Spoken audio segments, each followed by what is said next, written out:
List.io.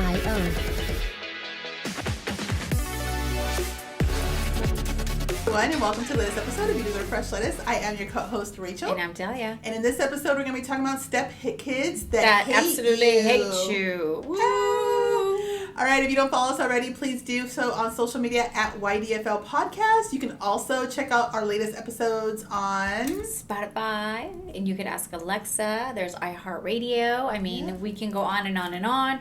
All podcast platforms. And YouTube. And you YouTube. can check us out if you want to watch the show. Subscribe, listen, share with 3 friends. Sharing is caring. Yes. Let's do it. Okay, let's talk about these stepkids. Mm-hmm. So first and foremost, we have to sort of preface this whole thing by saying, have we dated anybody with kids or... I never have. Actually, I've never dated anyone that has kids. However, I've dated guys that don't have kids. So then my kids would be essentially like the stepkids. And, that's kind of really important if the kids do or do not like your partner. Because I think that, when you're growing up and you don't have children, your parents are kind of like the guide. Like if, your son brings someone home and you're like, mijo, I don't like her. And I think even if he likes her, he may still continue with the relationship, but he's always going to have... He's not going to bring her around. Maybe, or he might, but he's always going to have that whole, mijo, I don't like her in the back of his head. So kids are essentially that. With the parents were at one time, like the mom or the dad saying, I don't like him.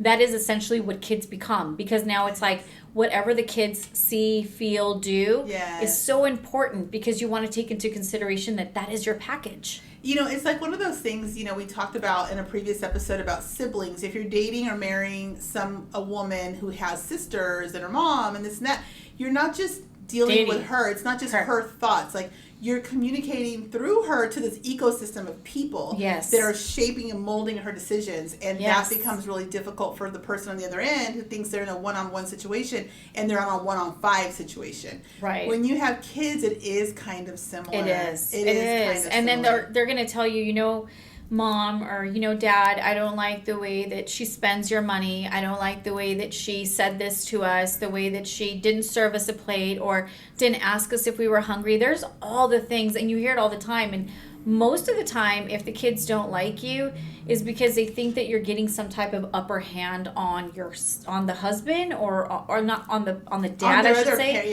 The dad or the mom. So it just depends, like, if the guy seems like he's really fun and outgoing, wants to take the kids here, wants to take the kids there, like let's just say if you're dating someone, then I think the kids kind of gravitate towards that because they're like, he's fun, I like him. But there are some times where the kids just don't like you just because you're the other woman. A lot of it could have to do that whole thing with their other parent. That's true too. So the other parent is bitter. The other parent is saying, hey, so what's going on over there? So did they go out? So like, where did he take her?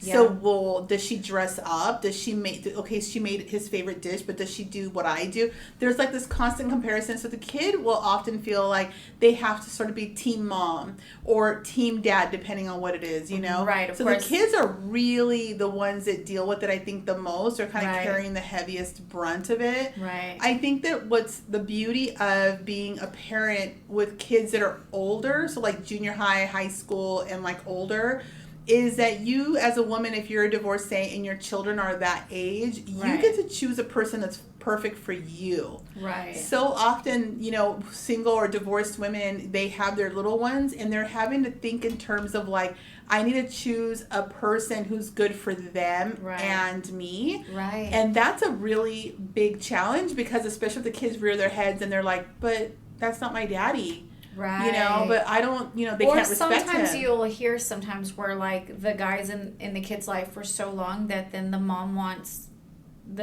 the kid to call the stepdad dad, which sometimes stepdads adopt them too. Yeah, and I see that too, and that's okay. But I'm just saying, like, if they already have a dad, like, why are you making the kids call this man a dad? I get that. It takes a real man, to actually step up to the plate and say, you know what, I understand he has a father, but I'm going to be an additional father figure. Yes. I get that part of it. I think that's amazing when you hear stories like that where you'll, like, for instance, Jeff Bezos. Yeah. That's not his father. The guy that he calls dad, that's not his dad. But to Jeff Bezos, he is the man that taught him all the things. What is the saying that like any man can be a sperm donor? No. Anybody, It's like any man can be a father, but it takes a special man to be a dad. Is it that way? Yes, I think it's something like that. Yeah. And I think that is indicative of what we're talking about. Like, okay, it doesn't mean that he's a guy that, gave the sperm up. Possibly could be that, but at the end of the day, it's the person that stepped up to the plate to say, you know what, I will be dad. Yes, but so often, if we're talking about the stepkids that hate you, I think that it's a real challenge because I think as a step parent, your hands can feel tied when it comes to disciplinary situations. It can feel tied if the other person's spouse is still very much in the picture. And they're being, they're influencing the children and stuff like that. Especially if you guys got into the relationship, you two as the adults, enter into the relationship while maybe it basically ruined the family, so to speak, right? A homewrecker situation. I could see how the kids would be very resentful. And so it gets really difficult with the children. I'm of the belief that, you're one conversation away from true understanding. Which is true. And sometimes the children, I think, just need to be sat down one-on-one and have a very deep, honest conversation with them. And by the way, it may not work that first time. Keep trying and keep trying. But I think a lot of the time, too, the kids will want to be defiant because it's like, you're not my dad. They feel like they have to and you're not my dad. And then it's always that whole thing that you can't tell me what to do. You're not my dad. And it's just a beneficial thing, right? Because I'm sure if you were going to buy them something very big and grand, they wouldn't sit there. And you bought them a car, but they wouldn't say you're not my dad. They'd be like all about it. Like, you know what I mean? And then it also matters too the way that the person that you're dating or you're with, their upbringing and what they saw and the way that they think the kids should be handled, or the way that you're supposed to implement rules. And maybe the other side, the other dad doesn't feel that way. Maybe he feels like they should run amok. And that really makes a difference. One of the saddest things, and this isn't really like the kid hating the new step parent, but it's where the step parent comes in. Let's just say marries the mom. So you're you're a divorced woman. You have your kids. You meet this wonderful man who's wonderful for you. You're attracted to him. You have all the things. You get married. And now maybe you have kids together of your own, but then he'll look at your children and be a little dismissive, meaning he's not really engaging with them. He's not really trying to bond with them. You hear that a lot too. And let me tell you, if your kids are having to live in a household where they're not seen and heard and respected and valued, that is a difficult thing for your children. And as a woman, you can't be like, but he's a good provider, but he's good to me. You got to be kind of mindful of what that experience is. Again, having a conversation with your partner and your child to say, hey, don't be mean to him. I know that you're hurting because he ignores you. Or we have kids together and he favors those children over you.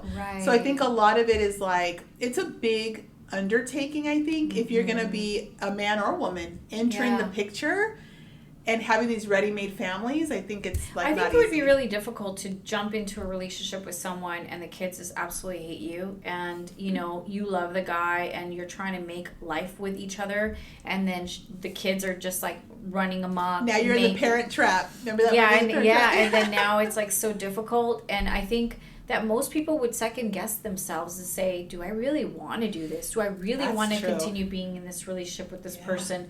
Because it's not probably going to get any better. And especially if they're really little, that's another thing. Now you have to assume the entire package. And I know someone personally that was about to marry a girl from Mexico and bring 2 kids over.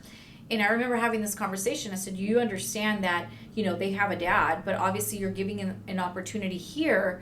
You're going to have to step up and be dad while they know that he's not dad. So you don't know what that's going to look like once you get here. And then once he tries to step into his role, because it may be one of those things where they absolutely freaking hate it here, hate him, hate all the things, and they're going to show it. And then how about on top of that, let's just say you marry a man who's willing to be sort of Captain Save-A-Ho. He's saying, I'm going to marry you. I'm going to take over your kids. Yeah. Or I'm going to support all of you. I love your children. I'll even like adopt them. And he's like this wonder dad and like a wonderful person. But yet, where his, let's just say he has kids, or is he that same father for his own kids? Is he showing up for his own kids? Now you have his children hating you, hating your children, hating the situation, because they're over there like, yeah, dad never did that for us, and he's over there freaking being a hero for them and taking them to Disneyland and doing all these things. And this kind of came out, by the way, on an episode of The Kardashians back in the day with Bruce Jenner. And his kids who are famous, he has Brody as a son and the daughters and everybody. And they had sort of came around and said, yeah, it was really tough for them to watch how he was with the Kardashian girls. And because he was like father of the year. Smart guy, though. He was betting them. You know what I mean? He's like, I know they're going to make a lot of money. I'm going to get a percentage off of that. But then when he had his own two with Chris, right, Kendall and Kylie, he was like a super dad, like doing carpools and all the things with them.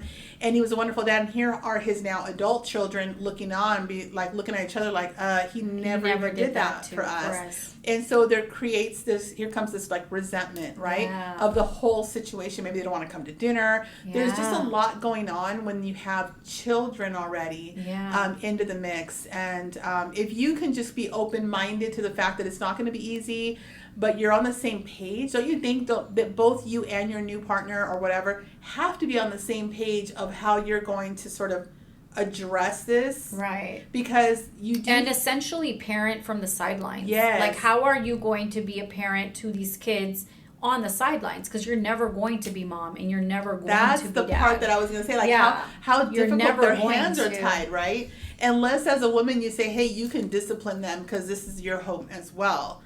Like, if he's providing for them, should they be able to discipline them? I really don't know. I mean, there's degrees of discipline, right? There's degrees of you're grounded. There's degrees of like some parents feel like it's okay to smack a kid. So is it that? Like, what is your how is it that this person wants to discipline your kids? Because then oftentimes you'll hear the women that allow the man to discipline the kid, and then I mean these are like tragic stories where like the man takes the life of the kid because he's being so abusive. So obviously you're not going to probably allow that, but there are stories like that. So I think that both people have to kind of be in a same page of like what it is that he has to do or she has to do on the sidelines to be stepmom or to be in addition to that person's life. You have to understand with what Dahlia's saying too, is now if you're the mom, you're the mama bear, right? You got your cubs, no matter what age they are, you're going to be protective of them.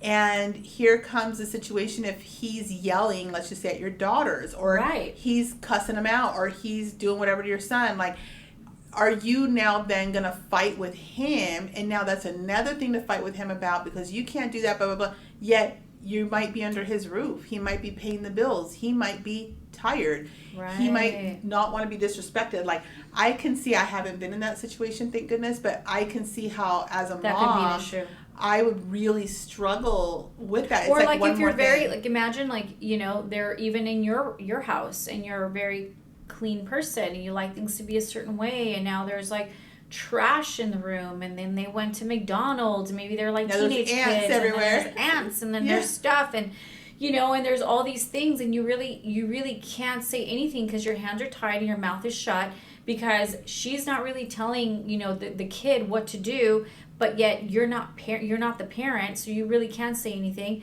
and it is a really difficult thing, but at the end of the day, I think that oftentimes like the person that comes into the picture is a person that is like the evil stepmom or the evil stepdad, and so oftentimes they have that negative stigma, so they're going to take that anger against you, or they're going to whatever frustrations they may have, they're going to take it out on you because guess what, you're not their dad, they're not and you're not anything. And so oftentimes that's what happens, and I think it's kind of unfortunate, but I think like you're saying, Rachel, everything's a conversation. You're a conversation away from anything. So just talk about it. Say, hey, what are your parenting skills like?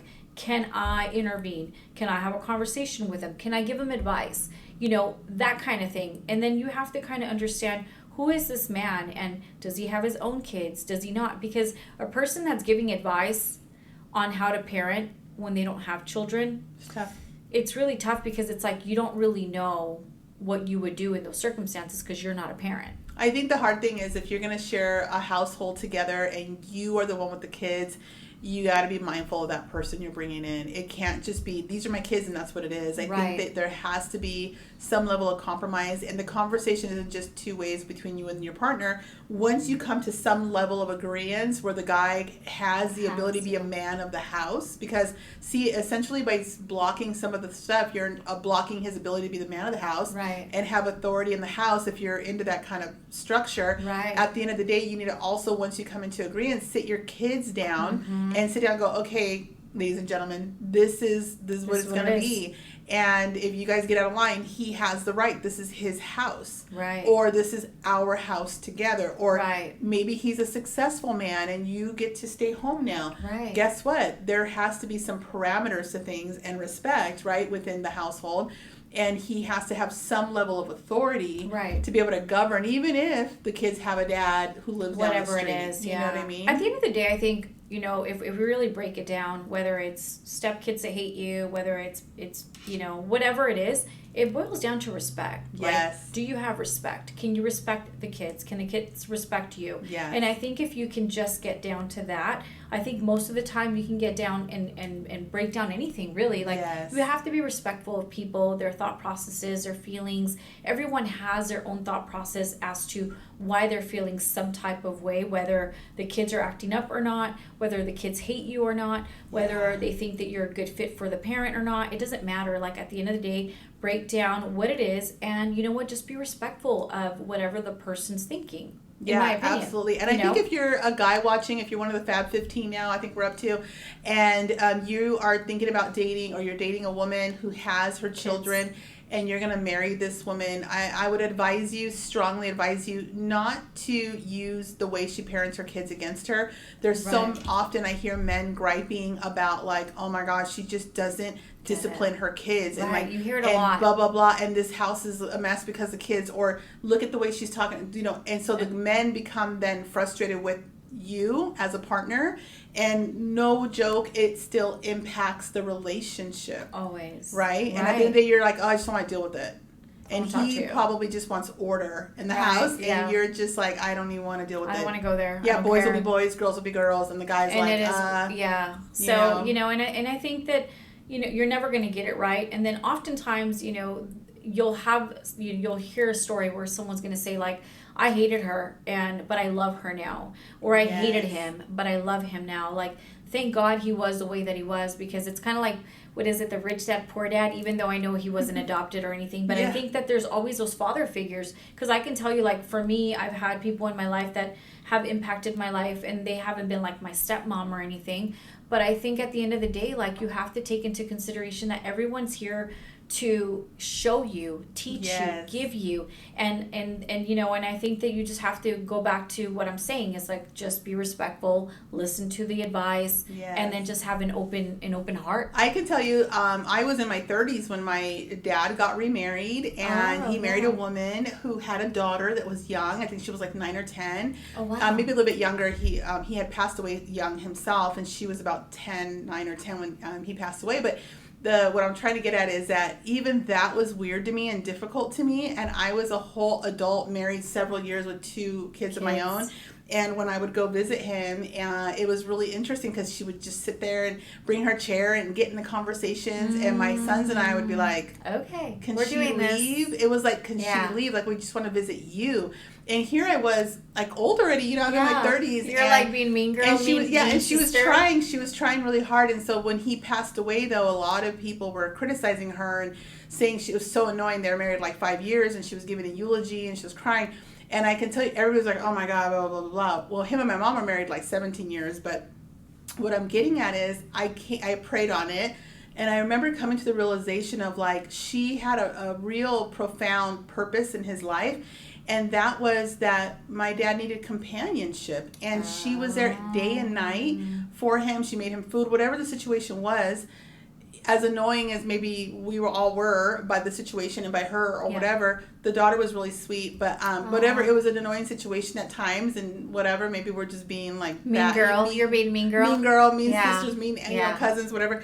But at the end of the day, when I looked at it, I thought, she was there for him in a way that I couldn't be there for him. I have a whole career, a husband, 2 kids. Like, you're running I have a life. mom. I have all these things, and so I couldn't be there for him the way she was there for him. Plus, that's his wife, you know what I mean? Yeah. And so I turned it and was able to see the value and the gratitude in what she did. That's awesome. And what her role was, even though throughout a 30-something-year-old, stepdaughter, I was like, no, today. And it didn't help that one of the times I walked in, she got her daughter and was like, say hello to your sister. You're like, and I was raised as an only child at the time, and I looked down and I was like, hi, and it's not her fault. It's not her fault. But I totally get it. It's good but that even this old, it was like, it's good that what you the reflect heck? back and you understand that, at the end of the day, your parent needs companionship. At the end of the day, your parent just wants to find a life partner. Right. They're doing the best that they can, and you are in their life temporarily, by the way, as a child. You're in their home temporarily. That's so true. And your mom or your dad, they have to find someone that's going to take the journey the rest of the way. And you will be there in and out, but you're going to be having your own life. So if you are someone right now, a stepchild, you have to understand that about your parent. They're just trying to figure it out, and they're trying to find their person, their significant person that's going to take the long journey with them, so that you don't have to worry about them all the time. You can go get married and have do your the kids things and stuff, and sleep soundly at night knowing she's not alone and or she's he's good. not alone. But at the end of the day, like, I really do believe that, if you're with someone and the kids are like annoying and like it's just never going to work out, then you need to really reassess the whole situation. I'm not saying that this is not a service announcement to break up, but really, really think about this is never going to probably change. Maybe it may take 10, 15 years. Yeah. If you really love the person, you're willing to take that ride, then awesome. But at the end of the day, it may be one of those things where the kids will come back and say, you know what, thank you for all the things that you did, kind of like the Jeff Bezos story where, he bought them like a they're retired, they're good. So it could happen that way. I don't know. So would you date a guy with little kids? I never have. I just think it hasn't happened. I would be open to the idea just because I have had my daughters and I know what that looks like, and I have the nurturing side of me that I'd be okay with just being in addition to their life. But I definitely wouldn't want to say that I'm mom, because I never, unless he's a widow and he doesn't have that person, then I wouldn't mind being the mother figure, but I definitely would never, otherwise say I'm the mom. I'm like, hey, your kid just graduated high school? Cool. Perfect. All right, that's it. So tune in next week for another episode of Use Our Fresh Lettuce. And cheers.